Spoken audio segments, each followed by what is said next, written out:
விடாமுயற்சிக்கு ஓவர்சீஸில் ஒரு நல்ல advance report இருக்குது.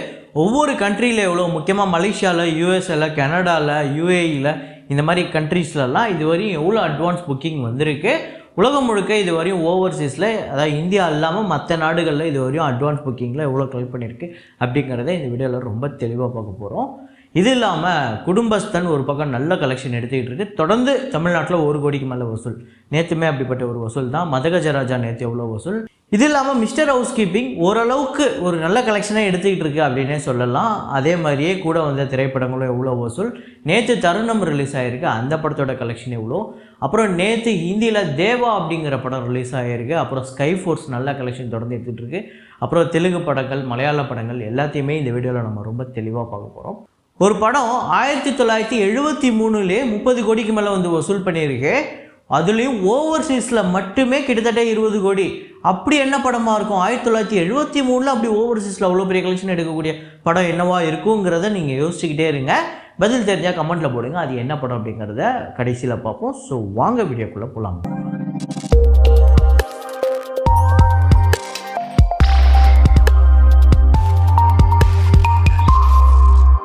நேற்று வீடியோவில் நான் ஒரு ஃப்ரேம் ஒன்று வச்சுருந்தேன். ரொம்ப ஈஸியான ஃப்ரேம் தான், நிறையா பேர் கரெக்டாக கெஸ் பண்ணியிருந்தீங்க.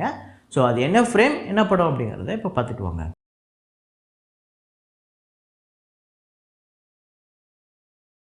ஊடல்கள் மாறியும் பயணப்படுவது காதல். ஆமாங்க, 2ஆம் உலகம் தான். அதில் வந்து என் காதல் தீ அப்படிங்கிற ஒரு பாட்டு. அதில் வந்து நம்ம அனுஷ்கா வந்து கையில் கொடைய வச்சுருப்பாங்க. படம் ஃபுல்லாகவே நிறையா சூப்பரான ஃப்ரேம்ஸ் இருக்கும், பார்க்குறதுக்கு அழகாக இருக்கும், ரசித்து எடுத்துருப்பார்.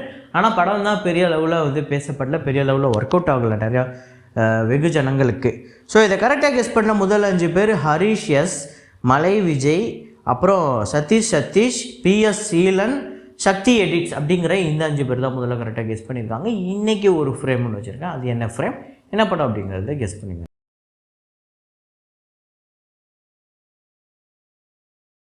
2024 இறுதியில் ஒரு அனிமேஷன் ஃபிலிம் ஒன்று ரிலீஸ் ஆச்சு, சோனிக் த ஹெட்ஜாக் 3. ஸோ அந்த படம் இதுவரையும் டோட்டலாக எவ்வளோ கலெக்ட் பண்ணியிருக்கு அப்படிங்கிறத பார்த்துருவோம். ஸோ இந்தியாவில் இதுவரையும் இந்த படம் வந்து 5 கோடியே 10 லட்சம் வந்து வசூல் பண்ணியிருக்கு. யூஎஸ்ஏல மட்டும் $227 மில்லியன். ரெஸ்ட் ஆஃப் வேர்ல்டில் மற்ற நாடுகள்லாம், அதாவது யூஎஸ்ஏ இல்லாமல் மற்ற நாடுகளில் $220 மில்லியன். வேர்ல்டு வைடு $447 மில்லியன் இந்த படம் வந்து கலெக்ட் பண்ணியிருக்கு. Budget $120 million. ஸோ அதுக்கடுத்ததான் ஸ்கை ஃபோர்ஸ் திரைப்படத்தோட டே 8 இந்தியாவில் வந்து 3 கோடியே 55 லட்சம், வேர்ல்டு வைடு 4 கோடி. ஸோ டோட்டலாக இந்தியாவில் 101 கோடியே 72 லட்சமும், வேர்ல்டு வைடு 115 கோடியே 65 லட்சம் இந்த படம் வந்து வசூல் பண்ணியிருக்கு. நல்ல கலெக்ஷன் அப்படின்னே சொல்லலாம். அப்புறம் நேற்று ஷாஹித் கபூர் அவர்களோட தேவா திரைப்படம் ரிலீஸ் ஆகிருக்கு. ஒரு மலையாள டைரக்டர் தான். ஸோ ஒரு 80 கோடி பட்ஜெட்டில் எடுக்கப்பட்டு இந்தியாவில் வந்து 6 கோடியே 65 லட்சம் இந்தியாவில் ஓப்பனிங் டேவும், வேர்ல்டு வைடு 7 கோடியே 25 லட்சம். ஆக்சுவலாக ட்ரேட் வட்டாரத்தில் என்ன சொல்லப்படுதுன்னா, இந்த படம் இந்த ஓப்பனிங் அப்படிங்கிறது ரொம்ப சுமாரான ஓப்பனிங் அப்படின்னு தான் சொல்லப்படுது. ஸோ இருந்தாலும் செகண்ட் டே, தேர்ட் டேலாம் எப்படி பர்ஃபார்ம் பண்ணுது அப்படிங்கிறத பார்ப்போம். அப்புறம் Dominic and the ladies purse அந்த படத்தோட டே 9 கேரளாவில் 20 லட்சம், வேர்ல்டு வைடு 28 லட்சம். ஸோ டோட்டலாக 9 கோடியே 21 லட்சம் கேரளாலையும், வேர்ல்டு வைடு 17 கோடியே 32 லட்சம். அடுத்ததாக நேற்று 31ஆம் தேதியில், நேற்று 30ஆம் தேதி வந்து மலையாளத்தில் பசில் ஜோசப் அவர்களோட நடிப்பில் ஒரு படம் ரிலீஸ் ஆகிருக்கு, பொன்மான் அப்படிங்கிறது. அது பொன்மான் தான் நினைக்கிறேன், இல்லைனா பொன்மேன் அப்படின்னா அதையும் சொல்லிவிடுங்க. ஏன்னா மலையாளத்தில் திடீர்னு எப்படி எந்த டைட்டில் எப்படி வருதுன்னே தெரில, யூகிக்க முடியலை. ஸோ கேரளாவில் 2வது நாள் 65 லட்சமும், வேர்ல்டு வைடு 75 லட்சம். டோட்டலாக 1 கோடியே 40 லட்சம் கேரளாலையும், வேர்ல்டு வைடு 1 கோடியே 68 லட்சம். 4 கோடி தான் இந்த படத்தோட பட்ஜெட். ஸோ அப்புறம் தெலுங்கில் வந்து டாக்கு மகாராஜ் டே 20 ஆந்திரா தெலுங்கானாவில் 35 லட்சம், வேர்ல்டு வைடு 40 லட்சம். ஸோ டோட்டலாக 101 கோடியே 48 லட்சம் ஆந்திரா தெலுங்கானாலையும், வேர்ல்டு வைடு 136 கோடியே 31 லட்சம் இந்த படம் வந்து வசூல் பண்ணியிருக்கு. ஆக்சுவலாக இப்போ நான் சொன்ன இந்த டேட்டாவோட, இந்த நம்பரோட இந்த படம் வந்து 100% ரெக்கவர் ஆகி ப்ராஃபிட் ஜோனுக்குள்ளே போகுது. சங்கராந்திக்கு வஸ்துனம் டே 18 ஆந்திரா தெலுங்கானாவில் 1 கோடியே 65 லட்சம், வேர்ல்டு வைடு 2 கோடி. ஸோ டோட்டலாக 175 கோடியே 84 லட்சம் ஆந்திரா தெலுங்கானாலையும், வேர்ல்டு வைடு 229 கோடியே 90 லட்சம் இந்த படம் இதுவரையும் வந்து வசூல் பண்ணியிருக்கு. நல்ல கலெக்ஷன், பெரிய ஹிட்டு. அடுத்ததாக மதகஜராஜா திரைப்படத்தோட 20வது நாள் வசூல் தமிழ்நாட்டில் 20 லட்சம், வேர்ல்டு வைடு 22 லட்சம். ஸோ டோட்டலாக 54 கோடியே 18 லட்சம் தமிழ்நாட்டிலையும், வேர்ல்டு வைடு 61 கோடியே 27 லட்சம். ஒரு super collection, super black Bastar அப்படின்னு சொல்லலாம். பாட்டில் ராஜா திரைப்படத்தோட டே 8 தமிழ்நாட்டில் 2 லட்சம், வேர்ல்டு வைடு 3 லட்சம். ஸோ டோட்டலாக 68 லட்சம் தமிழ்நாட்டில், வேர்ல்டு வைடு 76 லட்சம். அப்புறம் மிஸ்டர் ஹவுஸ் கீப்பிங் இந்த படம் ஆக்சுவலாக நல்ல கலெக்ஷன் எடுத்துக்கிட்டு இருக்கு. டே 8 தமிழ்நாட்டில் 12 லட்சமும், வேர்ல்டு வைடு 13 லட்சம். ஸோ டோட்டலாக தமிழ்நாட்டில் 1 கோடியே கடந்திருக்கு, 1 கோடியே 1 லட்சம், வேர்ல்டு வைடு 1 கோடியே 10 லட்சம். எனக்கு தெரிஞ்சு இது வந்து ஒரு பெரிய அச்சீவ்மெண்ட் நான் பார்க்குறேன். ஏன்னா கூட வந்த படங்கள் பெரிய ப்ரொமோஷன் பண்ணி நேற்று நம்ம பேசினோம், இந்த படம் 1 கோடியே கடந்திருக்கிறது உண்மையிலே நல்ல விஷயம். அப்புறம் குடும்பஸ்தன் திரைப்படத்தோட டே 8 தமிழ்நாட்டில் நேற்று நல்ல வசூல், ஒரு பெரிய இன்க்ரீஸ் இருக்குது டே 7க்கும் டே 8க்குமே. 1 கோடியே 24 லட்சம் தமிழ்நாட்டிலையும், வேர்ல்டு வைடு 1 கோடியே 30 லட்சம். ஸோ டோட்டலாக 12 கோடியே 65 லட்சம் தமிழ்நாட்டிலையும், வேர்ல்டு வைடு 13 கோடியே 53 லட்சம் இந்த படம் வசூல் பண்ணியிருக்கு 8 நாளில். அப்புறம் நேற்று வந்து அகைன் மறுபடியும் தருணம் ரிலீஸ் பண்ணியிருக்காங்க. அதாவது ஒரு ஷோ போட்டுட்டு மறுபடியும் அடுத்த வாரம் போட்டிருக்காங்க. இதில் தமிழ்நாட்டில் 6 லட்சம் வந்து வசூல் பண்ணியிருக்கு, வேர்ல்டு வைடு 7 லட்சம், 4 கோடி இந்த படத்தோட பட்ஜெட். விடாமுயற்சி அட்வான்ஸ் புக்கிங் ஒரு நல்ல ரிப்போர்ட் வந்திருக்கு, சூப்பரான ரிப்போர்ட் வந்திருக்கு. ஆக்சுவலாக இந்த படம் வந்து மலேசியாவில் ரீசெண்டாக ஓப்பன் பண்ணியிருக்காங்க, அங்கே நல்ல புக்கிங் போயிருக்கு. அதே மாதிரி USA, கனடா, UAE இன்னும் சில நாடுகளில் சூப்பராக போய்கிட்டு UKல கூட நல்லா போய்கிட்டு இருக்கு.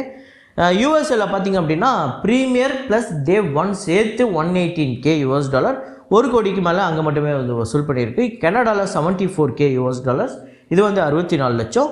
UAEல $53K, 46 லட்சம். மலேசியாவில் 215K மலேசியன் ரிங்கிட்ஸ் வந்து கலெக்ட் பண்ணியிருக்கு, 42 லட்சம். இது இல்லாமல் மற்ற நாடுகளில் $23K. ஸோ இது வரையும் ஃபுல் ஃப்ளெஜ்ஜாக ஓப்பன் ஆகல, ஓப்பன் ஆனது கம்மியான இடமா இருந்தாலுமே நல்ல புக்கிங் வந்திருக்கு, 20 லட்சம் ரெஸ்ட் ஆஃப் வேர்ல்டில்.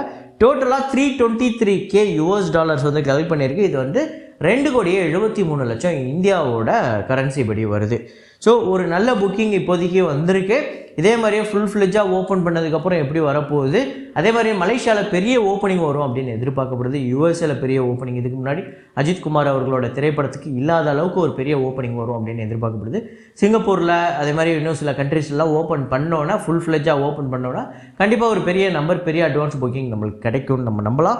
ஸோ ஃபைனலாக எவ்வளோ வரும்னு நீங்கள் நினைக்கிறீங்க? இந்த அட்வான்ஸ் புக்கிங்கில் அந்த ஃபைனலாக நம்ம இந்த 5ஆம் தேதி நைட்டு பார்க்கும்போது இந்த அமௌண்ட் எவ்வளோ இருக்கும்னு நீங்கள் நினைக்கிறீங்க? ஒரு ப்ரெடிக்ஷனை கமெண்ட்டில் போடுங்க. அடுத்ததான் நான் இன்ட்ரோலேயே சொல்லியிருந்தேன் ஒரு படத்தை பற்றி. ஒரு படம் 1973 ரிலீஸ் ஆகி அப்போவே 30 கோடிக்கு மேலே வந்து உலகம் முழுக்க கலெக்ட் பண்ணியிருக்கு. அதில் ஓவர்சீஸில் மட்டுமே 20 கோடிக்கிட்ட அந்த படம் வந்து வசூல் பண்ணியிருக்கு அப்படின்னு சொல்லலாம். கண்டிப்பாக உங்களில் நிறைய பேர் நம்ப மாட்டீங்க. 1973 ஓவர்சீஸில் அவ்வளோ வியாபாரம்லாம் இருக்காப்பா அப்படின்னா கண்டிப்பாக ஒரு படத்துக்கு இருந்திருக்கு. அந்த சமயத்தில் சில படங்களுக்கு இருந்திருக்கு. அதில் ஒரு முக்கியமான படம் இது வந்து ஒரு மிகப்பெரிய சாதனை அப்படின்னே சொல்லப்படுது. ஆமாங்க, ரிஷி கபூர், டிம்பிள் கபாடியா அவர்களோட நடிப்பில் பாபி அப்படிங்கிற ஒரு படம் தான். அதாவது இந்த படம் ஓவர்சீஸில் அப்படி எந்த நாட்டில் கலெக்ட் பண்ணிச்சு அப்படின்னா அது வந்து ஒரு யூனியன் அப்படின்னு சொல்லலாம், ஒரு நாடுன்னு சொல்ல முடியாது, நிறையா நாடுகள் சேர்ந்த ஒரு யூனியன். அது இப்போ கிடையாது, சோவியட் யூனியன் அப்படிங்கிற நிறைய பேர் உங்களில் கேள்விப்பட்டிருப்பீங்க. ரஷ்யா, உஸ்பெகிஸ்தான், கசகஸ்தான், அப்புறம் வந்து ஜார்ஜியா, இந்த மாதிரி நிறையா நாடுகளோட ஒரு இதுதான் அது வந்து சோவியத் யூனியன் அப்படின்னு சொல்லுவாங்க. ஸோ இந்த படம் வந்து வசூல் ரீதியாக அங்கே வந்து பெரிய கலெக்ஷன். இப்போ இந்த படத்தோட பட்ஜெட் பார்த்திங்க அப்படின்னா 1 கோடியே 25 லட்சம். அந்த சமயத்தில் 1 கோடியே 25 லட்சம் பட்ஜெட்டுங்கிறதே பெரிய பட்ஜெட்டு தான். இந்தியாவில் மட்டுமே இந்த படம் 10 கோடியே 95 லட்சம் வந்து வசூல் பண்ணியிருக்கு. ஓவர்சீஸில், அதாவது நான் சொன்ன அந்த சோவியத் யூனியனில் மட்டுமே இந்த படம் வந்து 19 கோடியே 24 லட்சம் வந்து வசூல் பண்ணியிருக்கு. வேர்ல்டு வைடு இந்த படம் 30 கோடியே 19 லட்சம். இந்தியாவில் மட்டும் ஆக்சுவலாக இந்தியாவோட ஷேர் மட்டுமே பார்த்திங்க அப்படின்னா 4 கோடியே 65 லட்சம். அந்த ஓவர்சீஸ் சோவியத் யூனியனில் எவ்வளோ கலெக்ட் பண்ணிச்சு அதோட ஷேர் டீட்டெயில்ஸ் நம்மளுக்கு தெரியாது. ஸோ இந்த கலெக்ஷன் 30 கோடி இன்றைக்கி இன்ஃப்ளேட் பண்ணி பார்த்தா 2025 இன்ஃப்ளேட் பண்ணி பார்த்தா 1600 கோடிக்கு மேலே இந்த படம் வசூல் வச்சுருக்குங்க. ஸோ இந்த படம் பார்த்திங்க அப்படின்னா சோவியத் யூனியனில் மட்டும் இல்லை, இந்தியாவிலேயுமே ஒரு பிக்கஸ்ட் பிளாக் பஸ்டர் அப்படின்னு தான் சொல்ல முடியும். அன்றைக்கி இருந்ததில் வசூலில் ஹையஸ்ட் கிராசரில் ஒன் ஆஃப் த ஃபில்மாக இந்த படம் இருந்தது. ஒரு பெரிய அளவில் பேசப்பட்ட ஒரு படம், வெளிநாடுகளில் போய் இவ்வளோ பெரிய வசூலை வாரி குவிச்சது அன்றைக்கி எல்லாராலையும் பேசப்பட்ட ஒரு படமாக இது இருந்திருக்கும். ஸோ இந்த படம் ஒரு வேளை நீங்கள் இதுக்கு முன்னாடி பார்த்துருந்தீங்கன்னா, இல்லை இந்த படம் சோவியத் யூனியனில் இவ்வளோ பெரிய கலெக்ஷன் எடுத்ததுன்னு எனக்கு முன்னாடியே தெரியும் ப்ரோ அப்படின்னா அதை கமெண்ட்டில் போடுங்க. இல்லை இந்த படத்தை பார்த்துருந்தீங்கன்னா அதையும் கமெண்ட்டில் போடுங்க. உங்களுக்கு இந்த படம் எந்த அளவுக்கு ஃபேவரட் அப்படிங்கிறதையும் கமெண்ட்டில் போடுங்க. இதே மாதிரி ஒரு வீடியோவில் இதே மாதிரி கலெக்ஷன் ரிப்போர்ட்டில் மீண்டும் நான் உங்களை சந்திக்கிறேன். Signing off Rahman.